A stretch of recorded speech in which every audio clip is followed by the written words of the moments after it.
Ethical Perspectives on the News is produced by the Interreligious Council of Linn County, which is solely responsible for its content. The views and opinions expressed on this program do not necessarily reflect those of the staff and management of KCRG TV9.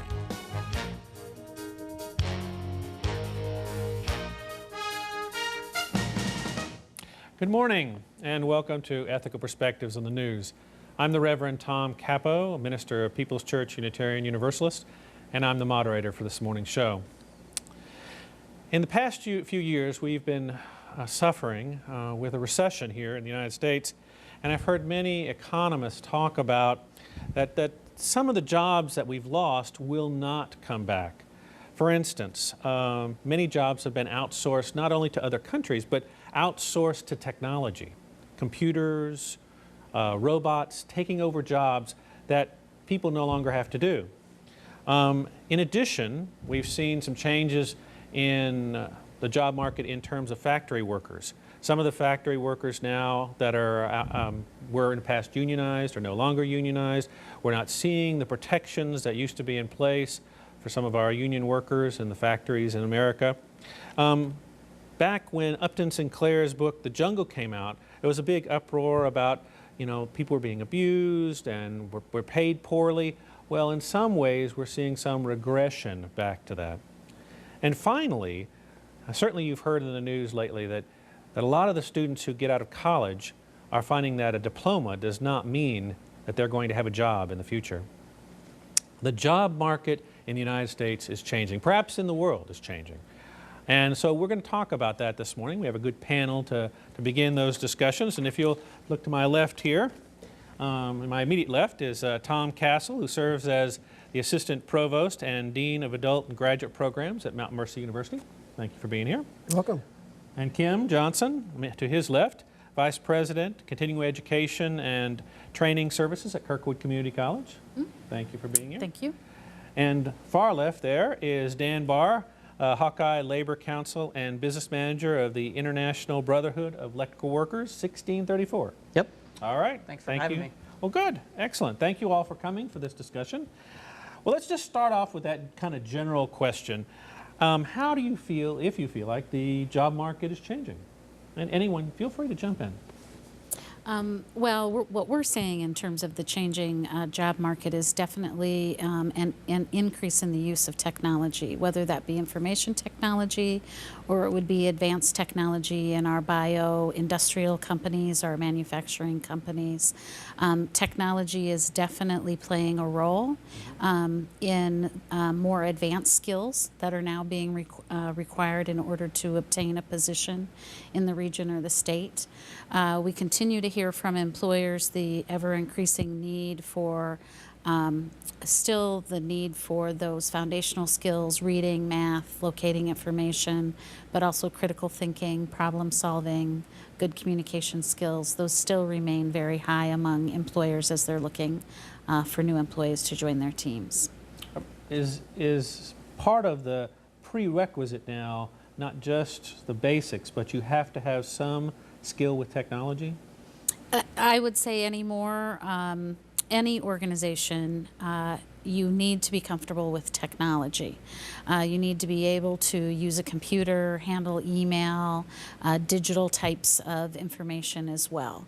That is just a prerequisite anymore. Even to apply for jobs now, you really have got to be comfortable using technology. You made the comment about some students are graduating from college and they don't have that job opportunity that they once did, but I'm not sure that's necessarily the case.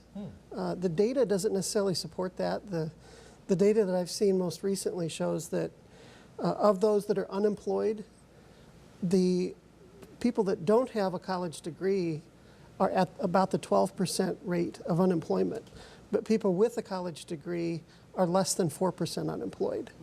So there are job opportunities for college graduates.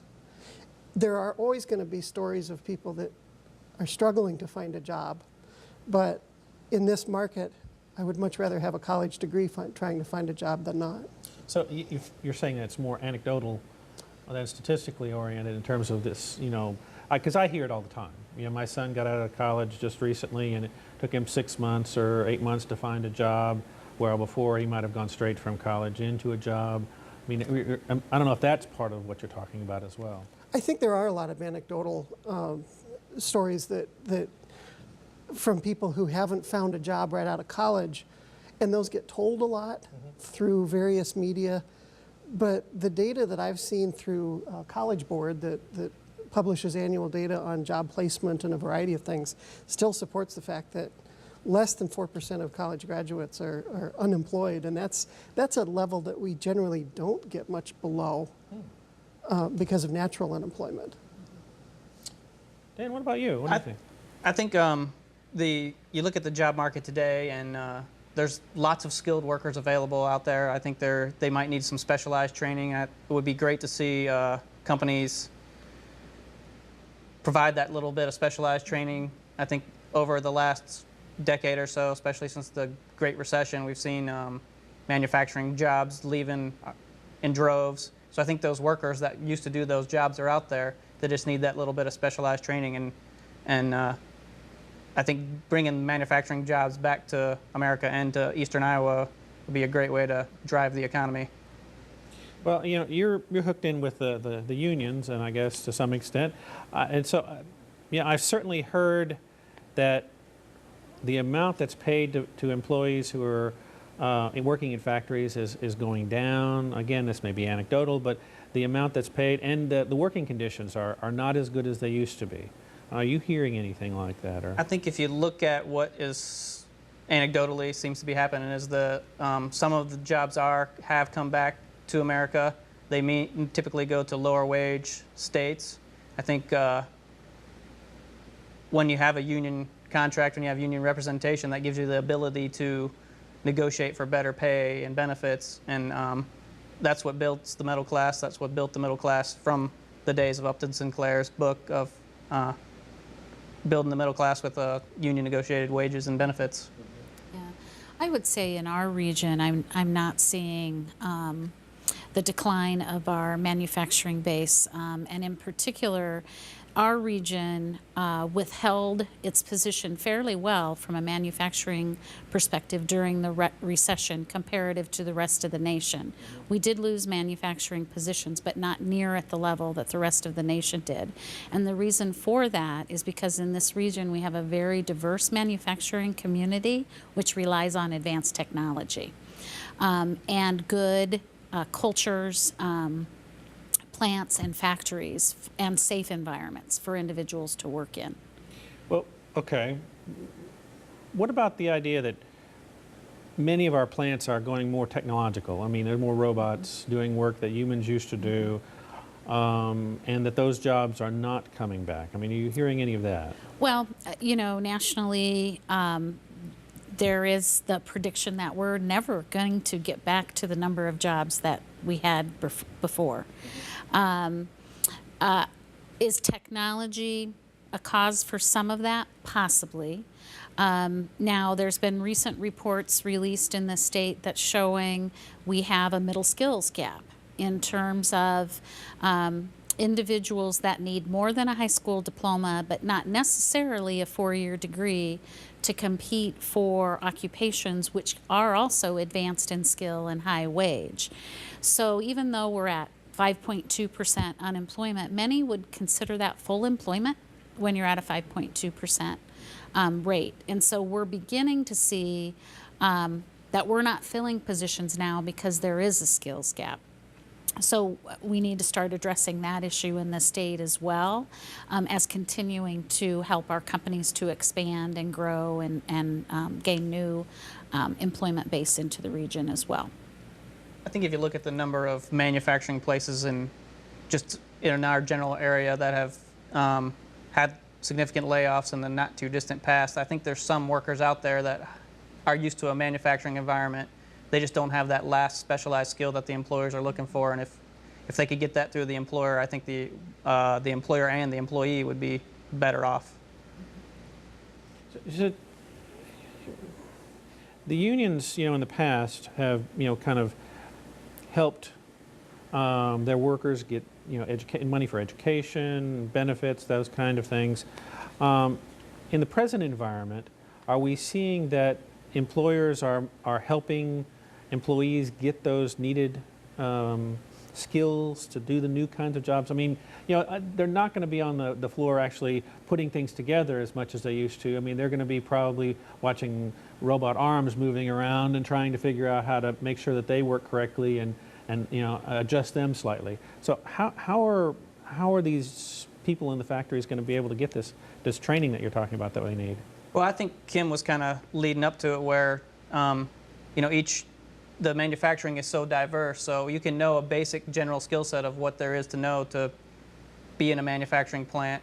A lot of the things are similar, but each thing that you build will be a little different, a little unique. So I think that final bit would come from whichever company is building that unique thing. I think one other good way that workers can get a training, as far as from the union perspective, is going through an apprenticeship for a trade. There's all kinds of skills that can be learned through an apprenticeship that could be applied in construction all the way to manufacturing and all kinds of different environments. Yeah, it's a really good educational model, the apprenticeship program as well for on-the-job training. You earn while you learn. Yeah.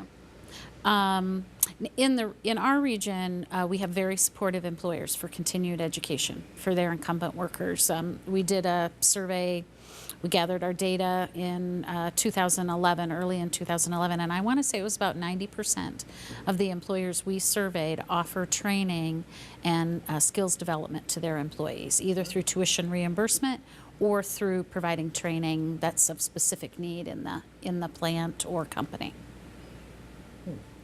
Yeah, Cedar Rapids is particularly strong with employer support of education and training. Well, that's really good to hear. But I still come back to, and again, I hear this on the news all the time, that the jobs that are available now, not all of them are going to be full-time jobs anymore. And is that going to be enough to support families, to, for people to make a living wage? It is a scary market right now. I think there's a bit of a power shift toward a little bit more corporate power than we've seen in years past. Believe it or not, the corporate profit level today is higher than it was before a recession. So corporate profits have doubled nationally since the recession. And yet the jobs aren't quite there yet. The jobs are not following. So what's happening is that corporate dollar is maybe going to overseas labor. It's maybe going to more automation. And they are finding some ways to not hire and replace people that were laid off. And I think that's a scary part of the times that we're in. I still think the best solution to that from an individual standpoint is the more education that you receive, the better equipped you're going to be able to respond for a lifetime of change. So I still think that more education is going to get you where you want to be. That's a very good point. I think to remain competitive in a tight labor market. I think you look at the profits that you were talking about. They haven't seen this kind of profit growth and income disparity since the Great Depression, where we started this conversation is. And what led us out of that, a big part of what led us out of that, I believe, is unionization. So I think you get to shared prosperity and you build the middle class is what drives the U.S. economy. But we're seeing unions losing power. We're seeing both private and public unions kind of, certainly you've seen this thing in Wisconsin where the public unions were, taken out of collective bargaining. They can't do it anymore. And there are states where they're talking about both public and private no longer having that kind of role. What's going to happen with that? I hope nothing like that happens anymore, obviously. I believe that when workers can get together, it's for the better of the community, too. I mean, you think of all the middle-class folks that earn a decent wage. They spend that money in the community. It provides the tax base for teachers, for firemen, for policemen, the same people we're talking about that lost their collective bargaining rights in Wisconsin. At the end of the day, those are the things that build the middle class, is the ability to put the money in the pocket of the worker. So part of this is technology, part of it income disparity. Where are we headed with all this? What do you project into the future? How do you see the job market in the future? Well, we're seeing a cautiously optimistic uptick in terms of the employment market regionally. We're continuing to see employers which are better able to clarify the credentials that they are looking for the positions that they're hiring. I think our employer community just continues to become more savvy with regard to their recruitment, outreach, and hiring processes and ensuring they're hiring the skill set that they need. So that just goes back to education is a great equalizer. It's opportunity. And it's going to continue to be needed in this state, in the nation. We're a very innovative nation. I think that will continue, and the hope would be through that additional positions would be created, but I don't think they're going to be low skill and low wage positions. I think we're going to be looking at higher skill, higher wage positions that are going to be created in the future. I think we'll also see more independent contractors, individuals who are self-employed. They have a particular skill set, a particular area of expertise, and they go on contract versus an employee, and then that also shifts the numbers in terms of jobs because they aren't counted in part of the employment perspective. I think we have to recognize that we're not necessarily a labor economy anymore. We're more of a service and knowledge-based economy. So, can you tell me what that means? Knowledge and service-based. well, service-based economy. I mean, some of the fastest-growing fields in our society are food and customer service, Professional services, yeah. accounting, those But types. then knowledge-based is the use of technology. And what used to maybe take 10 people to do something now might be able to be done by one person and a computer or robotics or a variety of different tasks. So young people today really need to be thinking about what can I do to increase my technology and some of the quantitative and scientific skills. The STEM disciplines are going to be more important than ever to be able to keep up with engineering and computer applications, and those are the things that we need to emphasize that we've maybe slipped over the last couple of decades. Well, it certainly makes me worried, though, about the people who, for instance, don't get a high school education or just get a high school education. What's going to happen with them as we move into the future? Life is going to be difficult, I think. Now, with a high school diploma, to earn a self-sustaining wage, particularly with a family, is difficult, and probably also more at risk long term. So as a recession hits and we lost some of the high wage, low skill positions, it's harder to get back into the market if you have not kept your education and lifelong learning up while you've been in the marketplace. So I think it will be difficult.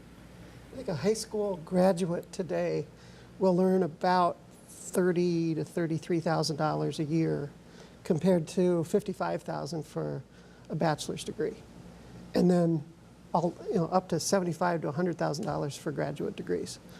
So it can be pretty substantially different. And there's just a study released out of Georgetown University, the value of certificates. So that might be 16 weeks of training or a year's of training can substantially increase your self-sustaining wage. So it's not necessarily getting all the way to a 2-year degree or getting all the way to a 4-year degree. You can take incremental steps along that pathway and just continue to build your skills and your opportunity, I think, for self-sufficiency. It does sound like a very different atmosphere. I mean, there were people who could literally get out of high school or get a GED and move into the workforce and feel like they could support their family. And that's not going to be the case, I guess, what I'm hearing into the future. Right. I can't specifically, probably won't get the stats right, but a study that was also done in the state, I think it said 23% of our occupations in the state are categorized as low skill, meaning high school diploma or less. But yet we have 28% of our available workforce in the low skill category. So we have more individuals with a high school diploma or less than what we have positions available. But for middle skills, we have, I want to say it's 50% of the positions are middle skill, meaning more than high school, but not necessarily a four-year degree. And we've got like 33% of the available workforce that meets the skill criteria for the middle skill area, the credential criteria, I should say. And then I want to say bachelor's comes in at like 23%, and we've got 28% that have that or something like that. But so I think that shows you we have more in the available workforce and less jobs available for them. However, with continued investment in skills and education, they may have more opportunity to compete for positions. Dan, are you seeing more people come in your direction, looking for apprenticeships, trying to stem this tide to some extent? I mean, let's say there are people who can't afford to go to school, who can't afford college or even these certification programs. Are there options for them with? I think the apprenticeship program is one of the best options for anyone who can't necessarily afford to go to school. And I think when you talk about these middle skill jobs, someone could get out of high school and want to get to that job, but wouldn't necessarily have the financial means to go through the training that would be necessary to get there, and then but could be a great employee if they could just find a way to get to that next skill level. So I think the challenge is to find a way to get those folks to the right level and then earn the living wage we're talking about. Well, it does seem like it's going to be different into the future. You're talking about lifelong learning, and sometimes I guess I wouldn't even know what to suggest to somebody with besides certainly learning how to use a computer, certain programs that might be out there. I mean, how do we keep up? How do we know what we need to be doing to stay viable in this job market? I think it's really understanding the field in which you want to grow in with your career. I think it's talking with academic advisors and career advisors. I think it's finding good mentors and coaches at where you work for them to help you invest professionally to continue to keep your skills up to date. I mean, those are just some ideas. And I think it's important to keep in mind that a college education isn't just about the career. What do you mean by that? Well, it's building social skills. It's building citizenship. It's building a variety of lifelong appreciation of the arts. These kinds of things build a strong community and a strong citizenship. Mm-hmm. So, sure, a job is great. We need a job for survival, but a college education goes much far beyond that. Mm-hmm. And I think people need to remember that when they start thinking about just their own individual benefit of that college degree as being a job. And we need to think larger in terms of what kind of a person am I becoming and what kind of a society do we live in that values educated, knowledgeable people. So, but there are, as I said before, what about the people who can't do the college? I mean, certainly they can, try to do an apprenticeship, but how do we build citizens who are not able to afford these? I mean, college education is increasingly expensive. I mean, I know my kids have $20,000 or $30,000 worth of debt coming out of school, and they had, we paid for some, and it was. Well, it's expensive, but there are some great alternatives. Kirkwood is a great place to start. Yeah, I think there are creative solutions to that, and potentially if an individual isn't in the position to go to college and or are not ready or can't get into an apprenticeship openings that might be available, I think it's, again, if they're working in the place they're working for, to show their leadership abilities or volunteer capacities so you can continue to build that repertoire of networks and skills within the environment you're working, or again through some mentors and coaches that can help you until you get to where you can put that whole equation together so that you might be able to afford to get some certification and so forth. Go ahead. It sounds like the setting is set up so that employers need skilled workers and workers need a job, and they're not quite lined up today. It seems like if employers were willing to find a way to help these workers get the education they need, then it would be a win-win for both, for the workers and the employer. But even in that environment, and I recently read that the wages are going down in a lot of jobs now. And the amount that's being paid to the workers, not necessarily people who are up or higher in the corporations, but the actual workers is going down. I read that, but It's probably a function of a global economy where the wage rates in other parts of the world are lower than they are here. The median wage, when adjusted for inflation, is no higher today than it was in 1979. So we've seen the middle class not grow where the upper echelons have. Their income has grown significantly. So if we continue in that trend, the middle class are going to have much more difficult. We'll have fewer in the middle class. Exactly. I mean, We're talking about the shrinking of the middle class, basically. well, yeah, isn't that? I mean, that's what we've been reading in terms of we're getting further and further apart. Yeah. So I think that's a reflection of lots of issues Sure. that we have right now, just not the job A market. whole other issue. show. that's all. Okay. Yeah, it is Well, a but whole I nother guess show. I wonder too if it's part of this skills gap, part of this, having a difficult time finding a job, keeping a job, finding the proper skills that you need to maintain a job. I see that the use of advanced technology is raising wages, not lowering wages.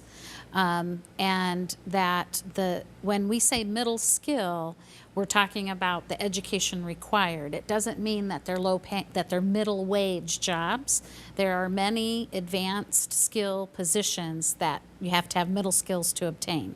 A nurse, I would consider to have advanced education and skills, but a 2-year degree can get you as an RN. That's just an example. Or a CNC machinist.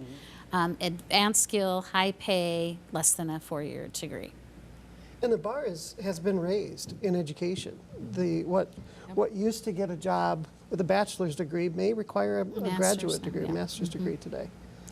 So again, you've got more money going in to try and keep up with your education, and more and more difficulty finding a job in some areas. In some areas, if you don't find the right skill to match the right education, and as you've talked about, lifelong education in any area, you have to keep lifelong education if you're going to keep a job. Apprenticeship too. You're Yeah, I mean, technology is going to change all the time, so you got to keep up with what's out there. And that's part of any job is learning what's coming down for the new technology.